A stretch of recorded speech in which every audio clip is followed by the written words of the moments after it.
Okay, good work today. Here's what I want you to practice this week. Be looking at that alternate picking exercises. So, open, down, up, A string, down, up. Next one. So right now I just came home after practicing.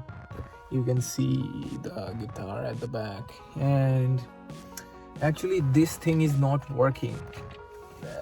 I don't know. This I brought it for like $8 and this is not working, which I ordered similar, and they are clever enough to push the price up.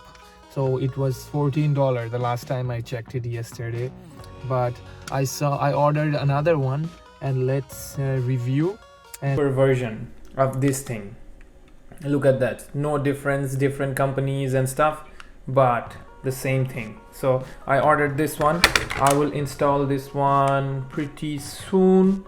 And yeah, so I want to tell you something story about, like, I've been learning this guitar thing, and I don't know how much I will progress, but I really want to learn that. And my mom is keep pushing me all the time that you please, when you have the chance, just do it. So hopefully after practice I got a homework, so I will show it to you guys and you will be the judge, like how did it go and stuff like that. But before that, some rice is cooking.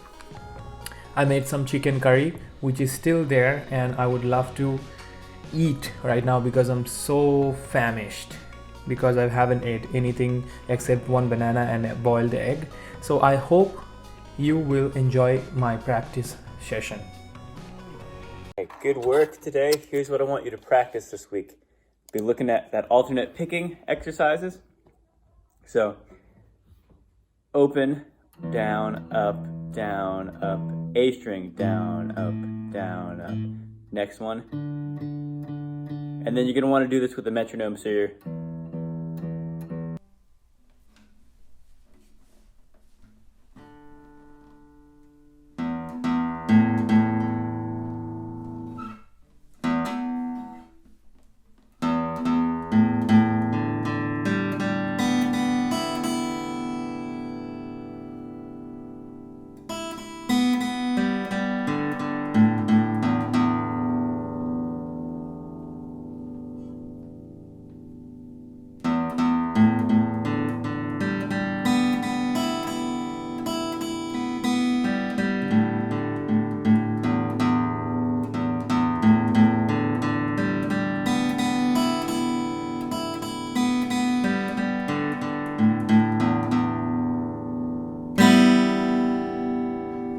so 1, 2, 3, 4.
Good work today. Here's what I want you to practice this week.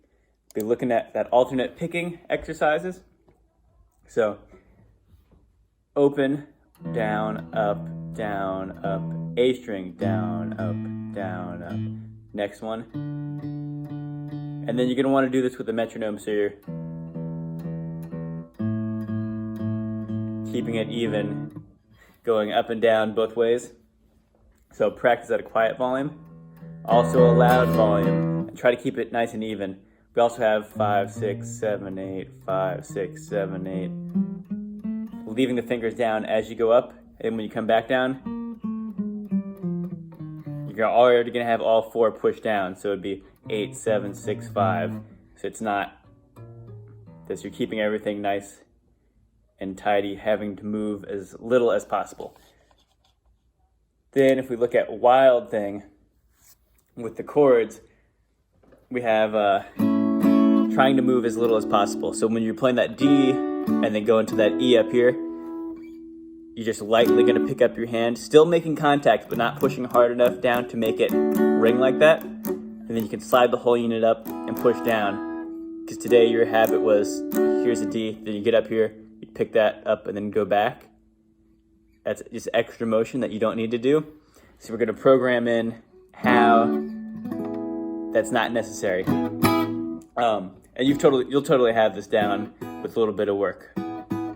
So playing the entire Wild Thing. So it's going to go intro, chorus 3 times, then it goes breakdown, and then goes to the chorus again.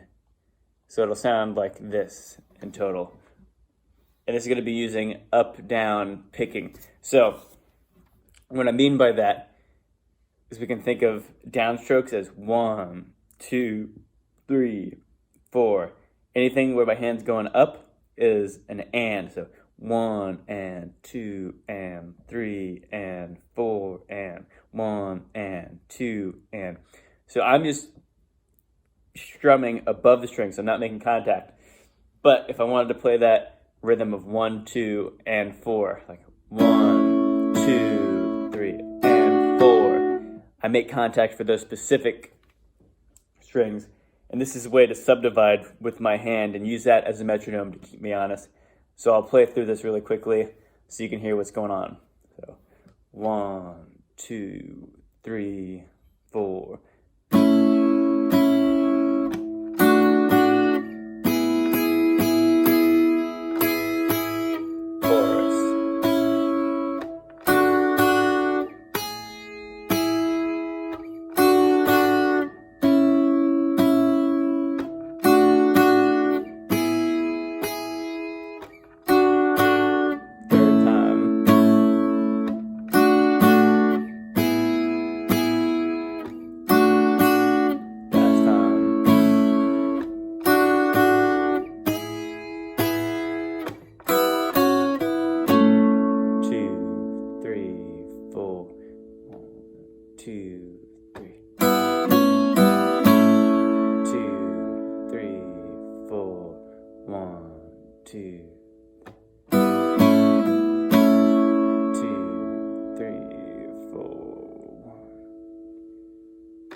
Chorus 2, 3,